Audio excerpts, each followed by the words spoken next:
ಊಟಕ್ಕೂ ಸೂತ್ಕ ಇರ್ತದೆ, ಮಕ್ಕಳು ಹುಟ್ಟಿದ್ರು ಮನೇಲಿ ಸೂತ್ಕ ಇರ್ತದೆ, ಬಾಣತನ ಅನ್ನೋದೇನು ಇರಂಗೆ ನಿಜ ಅವೆಲ್ಲ. ಮಕ್ಕಳಾದರೂ ಸಿಗ್ತಾ ಇದು ಡಿ ಕೆ ಶಿವಕುಮಾರ್ ಅವರು ಈ ರಾಜ್ಯದ ನೂತನ ಮುಖ್ಯಮಂತ್ರಿಗಳಾಗಿ ನಾಡಿದ್ದು ಪ್ರಮಾಣ ವಚನ ಸ್ವೀಕರಿಸ್ತಾ ಇದ್ದಾರೆ ಅಂತ. ಅದು ಅವ್ರ ಪಕ್ಷ. ನಮಗೂ ಮುಖ್ಯಮಂತ್ರಿಗಳೇ ಅವರು. ಈ ರಾಜ್ಯಕ್ಕೆ ಮುಖ್ಯಮಂತ್ರಿ ಆದಮೇಲೆ ನಮಗೂ ಮುಖ್ಯಮಂತ್ರಿಗಳೇ. ನಾವು ಅದನ್ನು ಸ್ವಾಗತ ಮಾಡ್ತೀವಿ, ಸ್ವಾಗತ ಮಾಡಲೇಬೇಕು. ಅವ್ರು ಒಳ್ಳೆಯದಾಗಲಿ, ಈ ರಾಜ್ಯಕ್ಕೆ ಒಳ್ಳೆಯ ಕೆಲಸ ಮಾಡಲಿ, ನಿಷ್ಠಾವಂತ, ಆ ಪಕ್ಷಕ್ಕೆ ಅವರು ಪ್ರಾಮಾಣಿಕವಾಗಿದ್ದರು ಅಂತ ನಾವು ಕೇಳಿದ್ದೀವಿ. ನಿಷ್ಠೆಗೆ ಒಂದು ಅವಕಾಶ ಸಿಕ್ಕಿದೆ, ಮಾಡ್ಕೊಂಡು ಹೋಗಲಿ. ಈ ನಮ್ಮನೇಲಿ ಹೇಳ್ತಾರೆ ಉಂಡು ಮನೆ ಜಂತಿ ಎಳೆಯೋ ಕೆಲಸ ಅಂತ. ಈ ಉಂಡು ಮನೆ ಜಂತಿ ಎಳೆಯೋ ಕೆಲಸ ಯಾರೂ ಮಾಡಬಾರ್ದು. ತಾತ್ಕಾಲಿಕ ಒಳ್ಳೇದಾಗ್ಬೋದೇನೋ ಅಷ್ಟೇ. ನೀವು ಯಾರು, ಎಲ್ಲಿದ್ರಿ, ಹೆಂಗೆ ಬಂದ್ರಿ, ನಿಮ್ಮನ್ನು ಬೆಳೆಸ್ತವ್ರು ಯಾರು, ನಿಮ್ಮ ಬೆಳೆದಿಡ್ಕೊಂಡು ಕರ್ಕೊಂಡು ಹೋದವ್ರು ಯಾರು, ನಿಮ್ಮ ರಾಜಕೀಯದ ಮಾರ್ಗದರ್ಶಕರು ಯಾರು, ಸ್ವಲ್ಪ ಅರ್ಥ ಮಾಡ್ಕೋಬೇಕು ಮಾತಾಡಬೇಕಾದ್ರೆ. ಇವತ್ತು ಶಿವಕುಮಾರ್ ಅವರು, ಗೌರವಾನ್ವಿತ ಶಿವಕುಮಾರ್ ಅವರು ಮುಖ್ಯಮಂತ್ರಿಗಳಾಗ್ತಾ ಇರ್ತಕ್ಕಂಥ ವಿಚಾರದಲ್ಲಿ ಜಾತ್ಯತೀತ ಜನತಾದಳದ ಪಕ್ಷದಿಂದ ಯಾವೊಬ್ಬರು ಒಂದು ಚಕಾರ ಎತ್ತಿಲ್ಲ, ಒಂದು ಮಾತಾಡಿಲ್ಲ.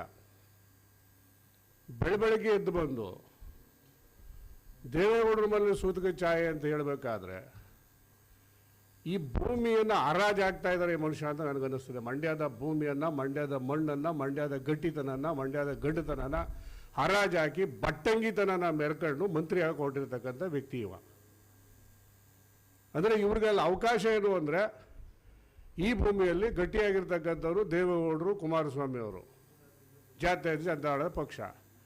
ಅವ್ರನ್ನ ಬೈದ್ರೆ ಅಷ್ಟೇ ನನಗೆ ಜಾಗ, ಇನ್ನೇನಿಲ್ಲ. ಈಗ ಸುರೇಶ್ ಗೌಡರು ಹೇಳಿದ್ರು ನಾಗಮಂಗಲದಲ್ಲಿ ಭೂಮಿ ಹಗರಣ, ಲೋಕಾಯುಕ್ತರು ಬಂದರು ಮಳವಳ್ಳಿಲಿ ಭೂಮಿ ಹಗರಣ, ಶಾಸಕರೇ ಹೇಳ್ತಾರೆ ಶ್ರೀರಂಗಪಟ್ಟಣದಲ್ಲಿ ಭೂಮಿ ಹಗರಣ. ಇವರು ಉಸ್ತುವಾರಿ ಮಂತ್ರಿ ಕೆಲಸ ಮಾಡ್ತಿಲ್ವ? ಮಾಜಿ ಮಂತ್ರಿ ಸನ್ಮಾನ್ಯ ಚಲುವರಾಯಸ್ವಾಮಿ ಅವರು ಏನು ಮಾಡ್ತಾವ್ರು? ಇವರು ದೇವೇಗೌಡರು, ಕುಮಾರಸ್ವಾಮಿ ಅವರು ಬೈಯೋದು ಅಷ್ಟೇ ಇವ್ರ ಕೆಲಸ, ಅಲ್ಲೇ ಕಾಲ ಕಳೀತಾವ್ರ. ಡಿ ಕೆ ಶಿವಕುಮಾರ್ ಅವರು ಮುಖ್ಯಮಂತ್ರಿ ಆಗಿಬಿಟ್ರೆ ಜಾತ್ಯತೀತ ಜನತಾದಳ ಸಂಪೂರ್ಣ ನಾಶ ಆಗೋದದ?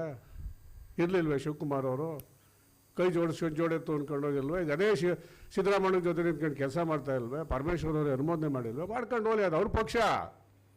ಅವ್ರ ಪಕ್ಷ ಶಿವಕುಮಾರ್ನವ್ರು ಮಾಡ್ತಾರೋ, ಪರಮೇಶ್ ಸಾಹೇಬರು ಮಾಡ್ತಾರೋ, ಖರ್ಗೆ ಸಾಹೇಬರು ಮಾಡ್ತಾರೋ, ಅವರು ಬಿಟ್ಟದ್ದು. ಯಾರಾದರೂ ನಮಗೇನು? ಈಗ ಸಿದ್ದರಾಮಯ್ಯ ಮುಖ್ಯಮಂತ್ರಿ ಆದ್ರೆ ವಿರೋಧ ಮಾಡಿರಲಿಲ್ವೇ? ವಿರೋಧ ಪಕ್ಷ ಇರೋದು ವಿರೋಧ ಮಾಡೋಕ್ಕೆ, ಕೆಟ್ಟ ಕೆಲಸ ಮಾಡಿದಾಗ ವಿರೋಧ ಮಾಡೋಕ್ಕೆ ಅಷ್ಟೇ. ಏನೂ ಮಾತಾಡದೇ ಇರತಕ್ಕಂಥ ಒಂದು ಗೌರವಾನ್ವಿತ ಕುಟುಂಬ, ಈ ದೇಶ ಆಳಿದಂಥ ಕುಟುಂಬ, ರಾಜ್ಯ ಆಳಿದಂಥ ಕುಟುಂಬದ ಬಗ್ಗೆ ನೀವು ಜಾತಿ ಹಿಡಿದು ಈ ರೀತಿ ಸೂತಕದ ಛಾಯೆ ಇದೆ ಅವ್ರ ಮಲ್ಲಿ ಅಂತ ಹೇಳ್ತೀರಲ್ಲ, ನಾಚಿಕೆ ಆಗಲ್ವಾ ಚಲುವರಾಯಸ್ವಾಮಿ ಅವರೇ ನಿಮಗೆ? ಈ ಥರದ ರಾಜಕಾರಣ ನೀವು ಮಾಡಬೇಕಾ? ಮಂಡ್ಯ ಗಂಡ ಭೂಮಿಲಿ ಹುಟ್ಟಿ ಉಸ್ತುವಾರಿ ಮಂತ್ರಿಯಾಗಿ ಈ ಪಕ್ಷದಲ್ಲಿ ಅನುಭವಿಸಿ, ಈ ಪಕ್ಷದಲ್ಲಿ ಉಂಡು ತಿಂದು ಇಷ್ಟಪ್ಪ ಎತ್ತರಕ್ಕೆ ಬೆಳೆದು ಆ ಮನೆನ ನೀವು ಕೆಟ್ಟ ದೃಷ್ಟಿ ನೋಡ್ತಿರಲ್ಲ, ಇದು ನಿಮ್ಗೆ ಒಳ್ಳೇದಾಯ್ತದ? ಆಗಲಿ, ಒಪ್ಪತ್ತೀನಿ ನಿಮ್ಮನ್ನು. ಹೇಳಿ ಶಿವಕುಮಾರ್ ಪರವಾಗಿ ಮಾತಾಡಿ. ಒಂದೇ ಒಂದಿನ ಇಷ್ಟೆಲ್ಲ 6 ತಿಂಗಳು ವರ್ಷದಿಂದ ನಡೀತಿತ್ತಲ್ಲ, 6 ತಿಂಗಳಿಂದ ಈಚೆಗೆ 2 ವರ್ಷ ಅವ್ರ ಕಮಿಟ್ಮೆಂಟು. ಒಂದೇ ಒಂದಿನ ಗಟ್ಟಿಯಾಗಿ ನಿಂತ್ಕೊಂಡು ಶಿವಕುಮಾರ್ ಮುಖ್ಯಮಂತ್ರಿ ಆಗಬೇಕು ಅಂತ ನೀವು ಹೇಳಿದರೆ ಇವತ್ತು ನೀವು ಮಾತನ್ನು ಒಪ್ಕೋತಿದ್ದೆ. ನೀವು ಯಾವ ಸೀಮೆ ಒಕ್ಕಲಿಗ ನಾಯಕರು ನೀವು? ಶಿವಕುಮಾರ್ ಮುಖ್ಯಮಂತ್ರಿ ಆದ್ರೆ ಬೆಳಗ್ಗೆ ಎದ್ದು ಹೊರಡಬೇಕು, ಇಲ್ಲಿ ಗಂಟೆ ಸಿದ್ದರಾಮಯ್ಯ ಉಳ್ಕೊಂಡು ನಿಂತಿರಬೇಕು, ರಾತ್ರಿ ಸಿದ್ದರಾಮಯ್ಯ, ಬೆಳಗ್ಗೆ ಹೊತ್ತು ಶಿವಕುಮಾರ್ ಅಣ್ಣ. ಮಾಡಿರಿ ನಿಮ್ಮ ಪಕ್ಷ, ನೀವು ಏನಾದರೂ ಮಾಡ್ಕೊಳ್ಳಿ, ನಮಗದ್ರ ಅವಶ್ಯಕತೆ ಇಲ್ಲ. ನಮ್ಮ ಸುದ್ದಿಗೆ ಯಾಕೆ ಬರ್ತೀರಿ ನೀವು? ದೇವೇಗೌಡರ ಮನೆಗೆ ಯಾಕೆ ಬರ್ತೀರಿ ನೀವು? ಉಂಡನ್ನ ಅರಗಲ್ವಾ ನಿಮಗೆ? ಉಂಡನ್ನ ಅರಗಲ್ವೇನ್ರಿ ಚಲುವರಾಯಸ್ವಾಮಿ ಅವರೇ? ಸ್ವಲ್ಪ ಗೌರವ. ಜನ ನೋಡ್ತಾ ಇರ್ತಾರ್ರಿ, ಜನ ನೋಡ್ತಾರೆ. ನಾಗಮಂಗಲ ಜನ ಭಾಳ ಬುದ್ಧಿವಂತ ಜನ. ನೀವೇ 50,000 ಗೆಲ್ಲ ಸುರೇಶ್. ಈ ಸುರೇಶಪ್ಪ ಕರೆಕ್ಟಾಗಿ ಎರಡು ಬ್ಯಾಲೆನ್ಸ್ ಮಾಡ್ಕೊಂಡು ಇರ್ತಿರ್ಲಿಲ್ಲ. ಇವು ಸ್ವಾಭಿಮಾನ ಅಂತ ಅವ್ರ ಹತ್ರಕ್ಕೆ ಹೋಗಲಿಲ್ಲ ಅಷ್ಟೇ. ಈಗ ತಾನೇ ನಾಗಮಂಗಲ ಪರಿಸ್ಥಿತಿ ಏನು? ಇಲ್ಲೆಲ್ಲಿ ನಿಂತ್ಕೊಂಡು ಹೇಳ್ತಾ ಇದ್ದೀರಿ? ಯಾಕೆ ದೇವೇಗೌಡ ಸುದ್ದಿ ಮಾಡ್ತಾ ಇರ್ತೀರಿ? ಈ ಜಿಲ್ಲೆಯಲ್ಲಿ ಗಟ್ಟಿಯಾಗಿ ಶಿವಕುಮಾರ್ ಪರ ನಿಂತವರು ಮಂಡ್ಯ MLA, ಮದ್ದೂರು MLA ಇಬ್ಬರೇ. ನಾವು ಗಂಟಾಘೋಷವಾಗಿ ಹೇಳ್ತೀವಿ, ನಾವು ವಿರೋಧ ಪಕ್ಷ ದೂರದಿಂದ ನೋಡಿದ್ದೀವಿ. ನೀವೆಲ್ಲ ಔಸ್ಕೊಂಡಿದ್ದೀರಿ. ಎಲ್ಲಿ ಮಾತಾಡ್ಬಿಟ್ರೆ ಬೆಳಗ್ಗೆ ಸಿದ್ದರಾಮಯ್ಯ ಕಿತ್ತಾಕ್ಬಿಡೋಣ ಅಂತ. ಈಗ ಡಿ ಕೆ ಆದರೂ ಡಿ ಕೆ ಹೇಳಪ್ಪ, ಒಂದೇ ಒಂದು ದಿನ ಡಿ ಕೆ ಶಿವಕುಮಾರ್ ಮುಖ್ಯಮಂತ್ರಿ ಆಗಬೇಕಂತ ಗಟ್ಟಿಯಾಗಿ ಹೇಳಿದಿರೇನ್ರಿ? ಆಗ್ಬಿಟ್ರು ಹೊಗಳಬೇಕು, ದೇವೇಗೌಡರು ಬೈದಬೇಕು, ಕರ್ಕೊಂಡು ಕುಣಿಸ್ಕೋಬೇಕು, ನಿಮ್ಗೆ ಕುಣಿಸ್ಕೊಳ್ಳೋದು ದೇವ್ರ ಬೈಕ್ ಬರಬೇಕು ಮಂಡ್ಯದಲ್ಲಿ ಅಂತ ಅಷ್ಟೇ ಕುಣಿಸ್ಕೋಬೇಕೇ ಹೊರತು ಮಂಡ್ಯ ಅಭಿವೃದ್ಧಿಗಲ್ಲ. ಅರ್ಥ ಮಾಡ್ಕೊಳ್ಳಿ, ಗೌರವವಾಗಿರೋದು ಕಲ್ತ್ಕೊಳ್ಳಿ. ಚುನಾವಣೆ ಹತ್ರ ಬರ್ತಾ ಇದೆ, ನಾವು ಇನ್ನೂ ಬೀದಿಗೆ ಬರ್ತೀವಿ, 3 ವರ್ಷ ನೋಡ್ದೋ. ಈಗಲೂ ನಾವು 6 ತಿಂಗಳು ಮಾತಾಡಲ್ಲ, ಸರ್ಕಾರ ಕೊಡಬೇಕು. ಶಿವಕುಮಾರ್ ಹೊಸ್ತಾ ಬಂದವರು, ಒಳ್ಳೇದಾಗಲಿ, ನಾವು ಆಗಲೇ ಹೇಳಿದ್ದೀವಿ, ಈಗಲೂ ಹೇಳ್ತೀವಿ, ಒಳ್ಳೆ ಕೆಲಸ ಮಾಡಲಿ ಅವರು ಅಂತ. ಆ ಪಕ್ಷ ಆಶೀರ್ವಾದ ಮಾಡಿದೆ, ಪಕ್ಷಕ್ಕೆ ದುಡಿದಿರೋ ಮನುಷ್ಯ ಮಾಡಲಿ, ಸಂತೋಷ.